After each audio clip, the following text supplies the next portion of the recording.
What's your story? Whether you're a client or an independent financial advisor, we know you face many important decisions that can affect your and your clients' long-term financial success. Welcome to the WIN Podcast, What's Important Now with Corey Heimensen, accredited investment fiduciary and president of Heimensen Wealth Advisors.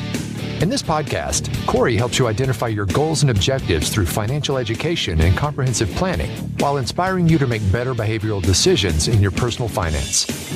With a twist on pop culture and current events, join us as we explore growth and protection strategies for individuals, advisors, and their businesses. Come and discover what's important to you now.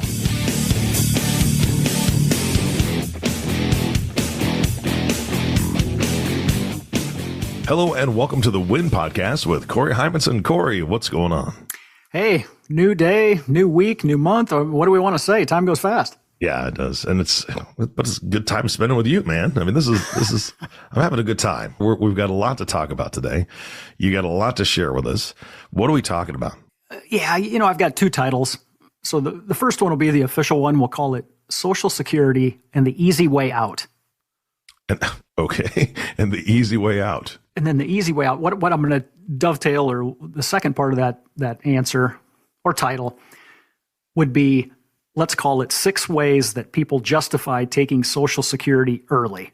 So as you can tell, some of this is a little tongue-in-cheek, but I'm probably going to offend some people that maybe have already taken Social Security and then they feel like I'm throwing them under the bus. But that is not exactly the case. But, we're going to try and have some fun with this, because the topic of Social Security, while it applies to many, maybe isn't the sexiest or most exciting thing. So anybody out there listening, give us a couple minutes here to try and spruce this up.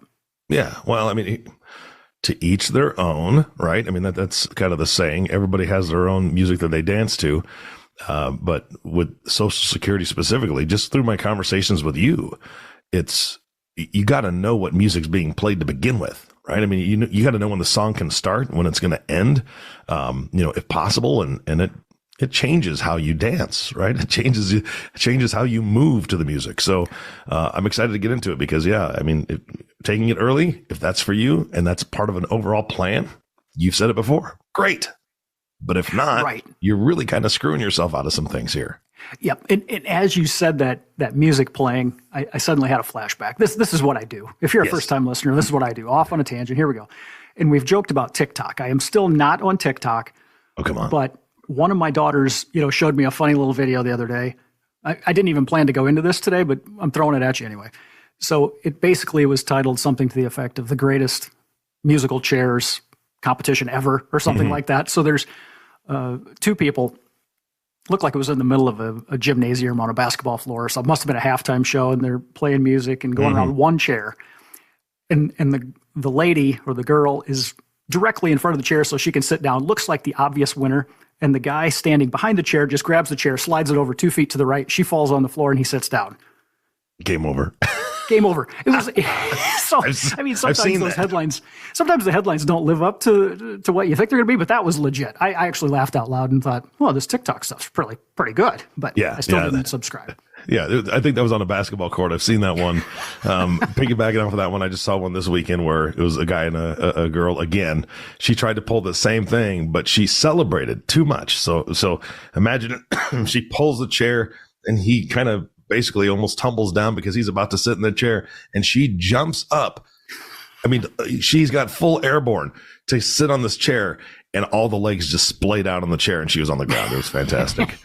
There's going overboard a little bit, but no, yeah. But you're right. Before I got off on that tangent, to your point, we always talk about this in these shows. People should have their own plan, and their plan isn't the same as the next person or the previous person, So there is no black and white textbook answer to when do I take Social Security. Everybody's situation is different, but today we're just going to dig into some things that are common themes that I've seen or heard, which maybe don't always produce the best outcome. Yeah. All right. Let's dive in. And so where we want to start with this is, Corey gets on his soapbox, but I mean, if you think about it, Social Security applies to, a lot of people in this country at some point. Yeah.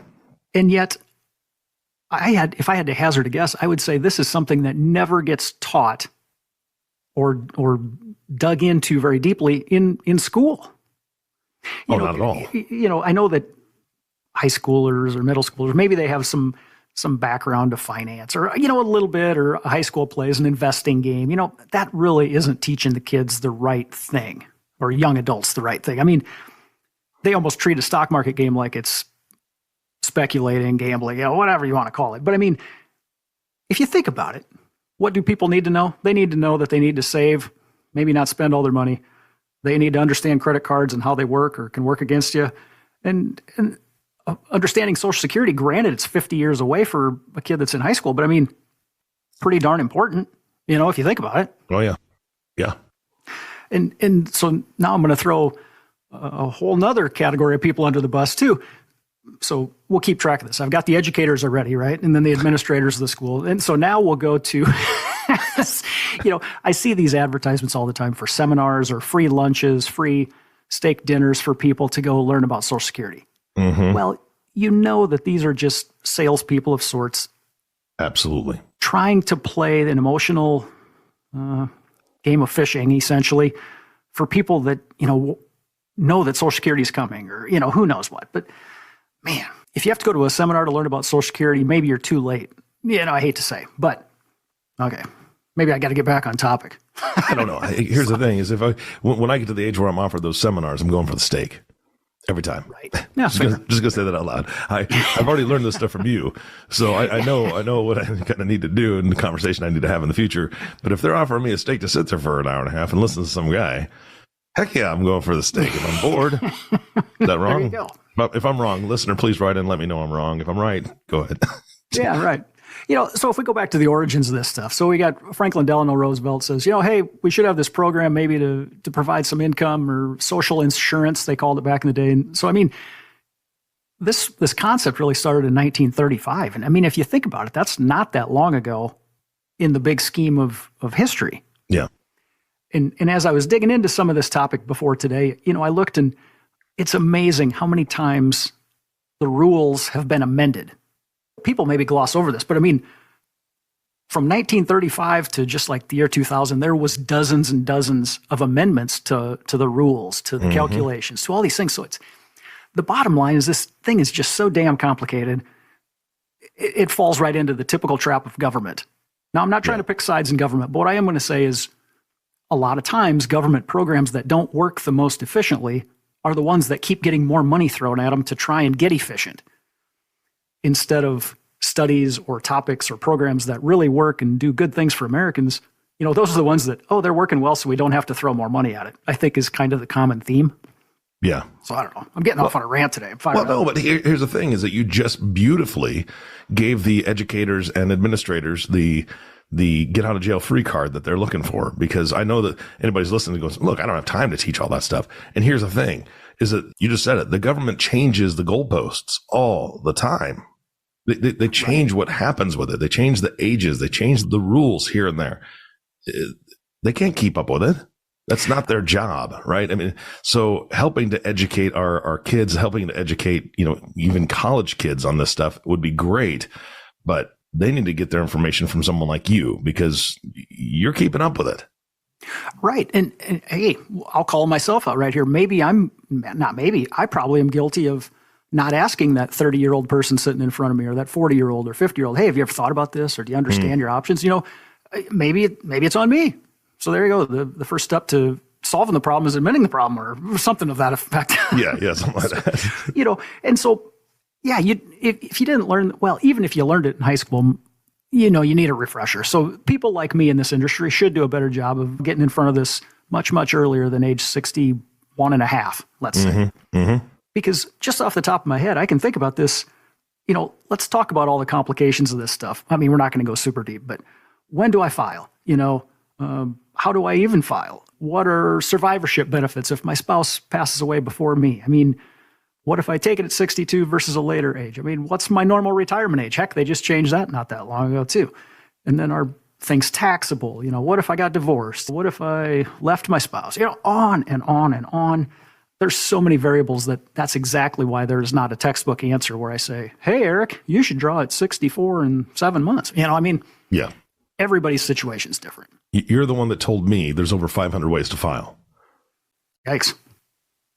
Yeah. That's a lot. Well, yeah. And I was surprised by that number when you told me the first time. I'm like, what are you talking about? But then you look at how many opportunities somebody has to file and all the different things that go into it, all the different options. That's why we're here. So, yeah. And, I've never really wanted to be a politician, but, maybe I should stand up and raise my hand and go around the country and say, I got an idea. Let's solidify Social Security and let's make it really, really easy. So you make it black and white, you draw it at a certain age, and here's what you get.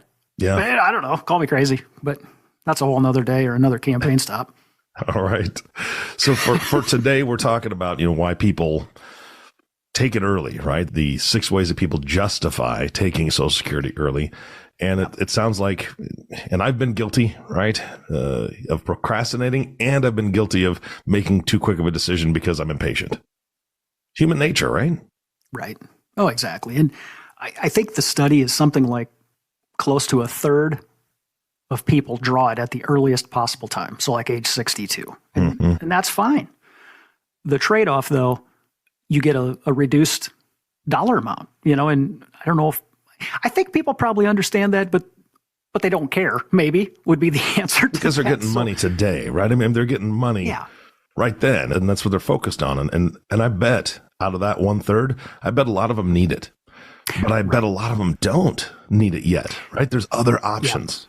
Yeah. And I'm going to just throw this little cheater moment out ahead of time. And what I do is and I get this question a lot, when do I draw? And I will tell people, if you, I shouldn't say love, but if you really feel comfortable with that number at age 62, and you're never going to look back and beat yourself up like shoulda, woulda, coulda, then it's okay. Take it. Or like you said, if you need it, if this is desperation time and you need it to get by, definitely those are reasons that are okay. But you're right. If you're in the large majority of people that probably had other solutions or ways to get around this, and they take the easy way out, just like the title of this thing. Yeah. Yeah. So let's justify some of these things or justifications. Okay. So the first one, I think, and this is a common one, is that people will say to me, well, Social Security is going to run out of money. I read all these headlines, so why wouldn't I just start getting mine? And yeah. Yes, there's, a lot of complicated things going on in here, a lot of borrowing between government buckets, so to speak, that I don't know if this stuff's necessarily doomed where there won't be a nickel left, and a lot of these projections are, hey, 15 years from now, maybe, they might have to cut back the benefits that people think they're going to get in order to sustain the project. Bottom line, though, as people work and they pay into the system, those dollars are being used to essentially pay out Social Security claims today. So, I mean, it's an old saying, too, and I don't remember who coined it. It might have been Winston Churchill. But anyway, it doesn't matter.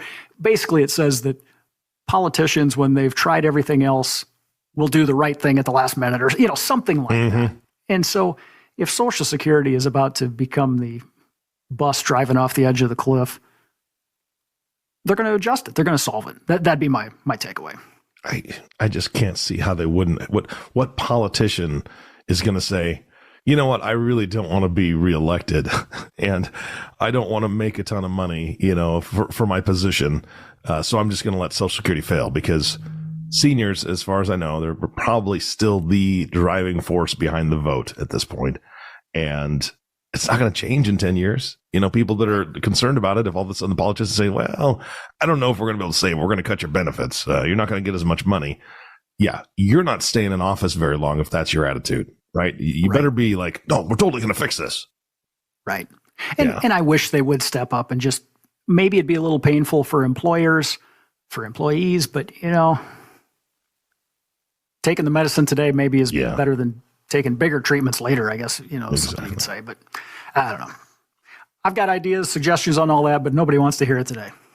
And if you do, call in. Call Corey. He'll tell you. I'll give you my cell phone. Call me on a Saturday. There you go.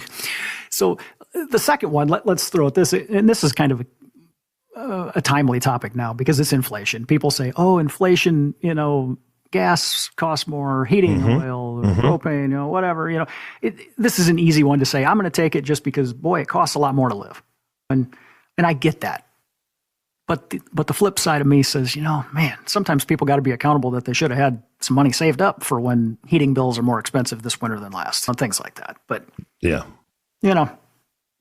I'm not advocating for any certain service, but there's a social media platform out there with a marketplace. That's all I'll say. It has a marketplace. You can sell some stuff. If you can, right? I mean, seriously, most people, seniors, you got a collection of something, right? And if you don't need it, you can repurpose it to somebody else. And if you can extend that time by a year before you have to take it, that improves how much you get, right? Am I on track there? Oh, you're totally on track. And I just had a client in the other day that is looking at, downsizing. They're at a point in life where they need to maybe move closer to their children and downsize a little. And a lot of times I talk to clients about simplifying things, and they instantly think, oh, number of accounts and some of that. Yeah, totally. But I mean, it also goes for your stuff. Yeah. That maybe keep the things that are most important to you, but boy, if there's some value in something or it can benefit somebody else, sell it, donate it, any of the above. Ask your kids if they want it. Yep. I'm telling you, like probably 80% of them are going to say, Mom and Dad, no, not really. I got so much stuff of my own that I just don't need it. My parents wanted to give us their China set because and it's beautiful. Trust me, it's beautiful.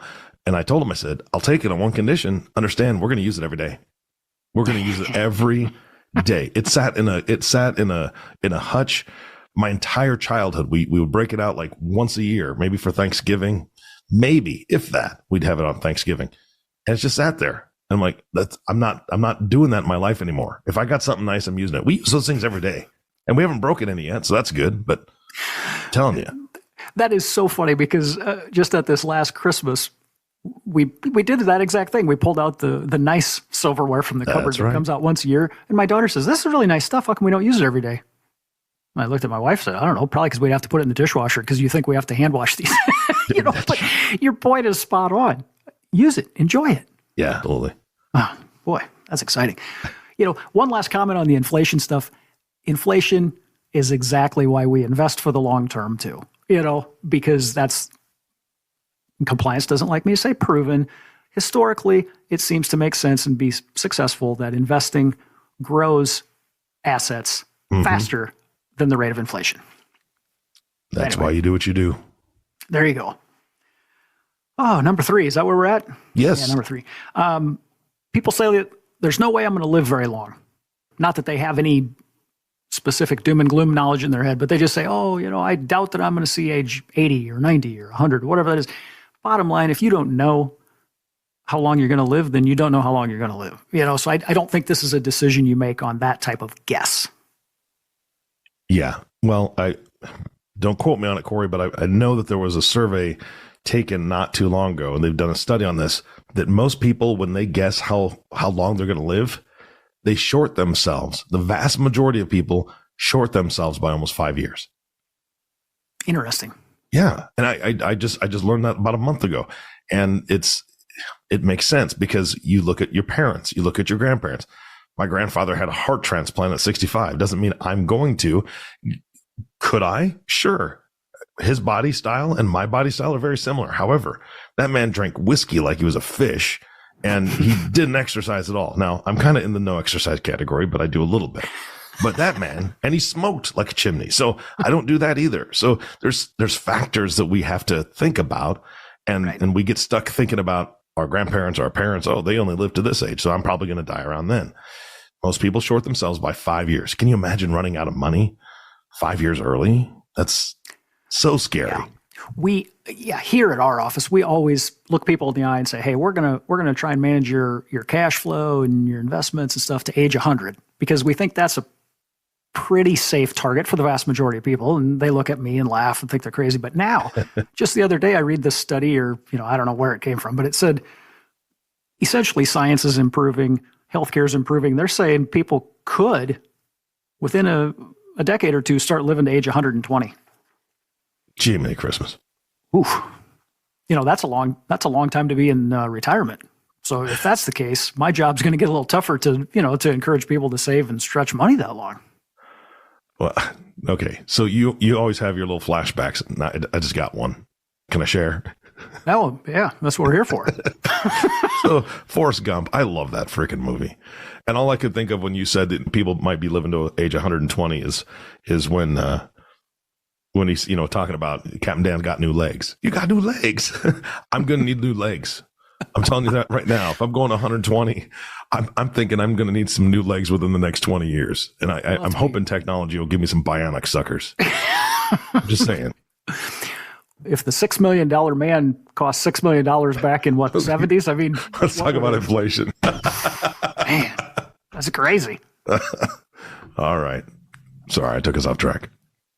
I'm going to have to call my mother. She seems to keep every toy that I ever had. I'm wondering if she still has. I think I had a bionic man. Yes. $6 million man where you could look through the one eye and like see further or something. Really? Oh, that's cool. Yeah, I'm going to have to, I'll report back on that. Yeah, please do. There we go. Justifications. Number 4. I think we're at number 4. Yes. And you kind of touched on this one. This is one where people say, gee, maybe my body's breaking down, or I'm tired of doing this difficult work that I've done for a lot of years, and I just can't work. I can't do it anymore. Yeah. Mm-hmm. And so I get that. But the trade-off, maybe society's changed a little. Maybe there's different types of careers or jobs. You can work at home. You can maybe try something different. I don't know. It's a tight job market. So, maybe there's different avenues, but I get it. That can be a reasonable reason for, hey, I got to have the money and I'm going to need it and take it. So, yeah, I just think that there's so many opportunities out there, and for folks that haven't looked into it, I think they're calling it the gig economy, really, right? Where people are just doing gigs. So there are so many different ways. Side hustles is another way to put it. There's so many different ways to get enjoyment out of maybe a hobby that you can turn into a little extra cash, just enough to take the sting off, or maybe enough to be able to pack a little bit away. Yeah, no, I think you're spot on. Whether you're selling some things out of your basement, or a side hustle, or ride sharing, these things where you can just drive your own car kind of on your own demand. I mean, man, I just get so fired up. People that get negative on our country, you just got to sit back and look at some of these things and think, boy, that's a technology or an idea that's improved the way things were done for 80 years. Absolutely. And that's exactly why this is the place you want to live, in my opinion, in this great world. And that's exactly why you want to invest. And the world is not going down the drain by any means. Yeah, that's a brilliant statement, because you're absolutely 100% spot on. Take a look around. It's not that bad. Yeah. And well, now compliance will like this, but yes, I am not here to give tax advice. But if you sell a board game out of your closet to somebody for $2 at a garage sale, I'm pretty sure that does not get taxed. Maybe it should. But anyway, take that whole tangent wherever you want to take it, whatever. But if you're selling 1,000 board games out of your closet, then maybe you got to report something. But I think you're good. The next one, though, on my list, and this one just really kind of grinds my gears, as they say, and this even brought me back to a previous episode. We've joked about the fear of missing out, FOMO, versus the regret of missing out and all that good stuff. But this is the one where somebody comes to me and says, my friend says, or my coworker says, or so-and-so's brothers, relatives, paper boys, dad says, again, Social Security claiming rules are so complicated. You can't just go off of what else somebody else says for their situation.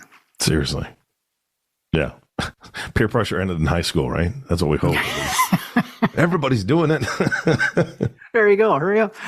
So a lot of these, I know we could dig deeper and deeper, but we're not here to take everybody's entire day or entire 2-hour commute to work, whatever it is. But if you got a 2-hour commute to work, you couldn't spend it with a better person than Corey. I'm just going to say that out loud, because it's fun, man. Go.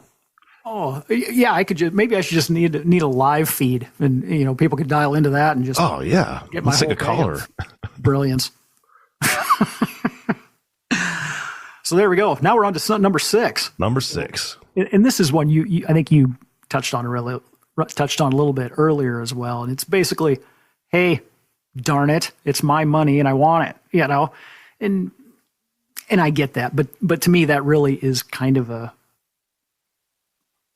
not well thought out answer, or it is justifying something that at the end of the day, like we touched on, if you can draw from your other investment accounts, or maybe you have a side hustle, or maybe you can sell some things or sell that second car that you don't ever drive anymore. I mean, there's ways to supplement your income, create some cash flow, tighten the belt, maybe whatever it is, because Social Security benefits increase, essentially guaranteed year over year that you defer them. So another part of that is if I read these studies and it says only 10% of people wait until age 70 to turn this stuff on, in my head, that tells me that maybe for a lot of people, that's the right thing that they should be doing because the masses are not doing it. I don't know. No, it's a good point. Very good point. Yeah.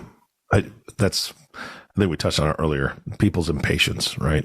I just want to, I want to get it done with. I want to get it done with now. And if you just have that no man, right? You take a no man to a car dealership, so you don't buy a car right off the bat, right off the dealership, which I've done. It's terrible. You take somebody along with you on this journey to be able to say, well, it is your money. Absolutely. 100%. You've earned it. You worked hard for it. However, let's talk about how it could be more money for you, or let's talk about how it's going to impact your long-term goals. This is what you've talked about so many times is let's look at what the goals are in your life and see if your decision that you're trying to make right now, today, fits in with what we've talked about for the last 10 years. Right. And you really hit it on the head, and that just jumped out at me so much. Just the idea of maybe this stuff's just so complicated that people don't want to overthink it and they just want to be done with it. And so they just throw their hands up and they say, I'm going to go sign up and I'm done and I can forget about it. And maybe it is a bad decision. I know it's a bad decision, but whatever. I'm just done. Yeah. Yeah. I don't know. Well, no, I think you're spot on. I think you do know. You did. That's exactly it. And they need to have a conversation with somebody who knows the ins, the outs, the positives, the negatives. And who knows? They could come in and you could say, shoot, let's sign you up now, right? Let's get you that money now. That's great. Or if they just, hey, if you wait X amount of months, X amount of years, because I think doesn't it change every month? Every month you delay it increases, correct? Yeah, and that's a great point. You don't have to wait until your birthday to make a change on this stuff. Yeah, so that's right. if you defer at age 62, any month thereafter, you can go in there and you're going to get a better essential payout per month than you would have got at 62. And, some of these things we talked about, I'm not going to live that long. Well, you know what? If you're not around, you're not around. And if you didn't collect very many Social Security checks, that's essentially one of the least of your problems. You know what I mean? That one, there is no more. Sometimes people overthink things, whether that's investing or Social Security. You just got to, and we don't know. We don't have a crystal ball to know the exact outcome of every decision. But I do know if you think about things and you figure out what the worst case scenario is, and you maybe adjust your thinking or your decision making to avoid that or to solve for that worst case the best you can, then you're making good decisions. Yeah. And you stay optimistic. I think that's maybe the next thing too. Yep. At the end of the day, you just got to seek people out for this stuff. And if it's not me, talk to somebody. Yeah, somebody, but I'm going to suggest you. That's who I am. But so here's the thing is that if you've been listening to this podcast for a long time, you know that I always ask Corey for his contact information. I mean, I know it, but I'm asking him to give it to you for a reason. Have the conversation. It's just a conversation. It's free. It's no pressure. You've heard him on this podcast. Pretty good guy, funny, and a lot of fun to be around. So just reach out, give him a call, shoot him an email, Corey, whatever way you want him to reach out to you, give it to him so they can start this process and have that person in their corner saying, hey, look, let's just take another look at it. Absolutely. Happy to throw this out there. Like Eric said, give us a call. We're happy to visit with you. 800-657-4316. And just as one last parting shot, as Eric was giving me all those accolades, it just popped into my head that I'm easy to dance with and have a great personality as well. Right? Isn't that the old joke or the old saying? That's it. Yeah, I'm going to be honest with you. I'm not good at dancing, Corey, so you got to lead. Deal? No comment. Okay, well, on that note, then I'm going to close this show out. Corey, thank you so much for your time. And of course, our last thank you always goes to you, listening audience. Thank you for tuning in and listening to the Win Podcast with Corey Heimensen. If you have not subscribed to the podcast yet, please click the subscribe now button below. This way, when Corey comes out with a new podcast, it'll show up directly on your listening device. We humbly ask that you share this podcast, rate it, and leave a review, as this actually does help others find the show. Again, thank you so much for listening today. For everyone at Heimensen Wealth Advisors, this is Eric Johnson reminding you to live your best day every day, and we'll see you next time. Thank you for listening to the Win Podcast. What's important now? The show that helps you achieve your financial dreams. To ask questions about topics covered during the show or get a copy of Stop Doing Dumb Things with Your Money by Corey Heimensen, visit www.heimensenwealth.com or give us a call at 712-472-3867. Don't forget to click the follow button below to be notified when new episodes become available. Securities offered through Securities America Inc., member FINRA SIPC. Advisory services offered through Securities America Advisors Inc. Heimensen Wealth Advisors and Securities America are separate entities.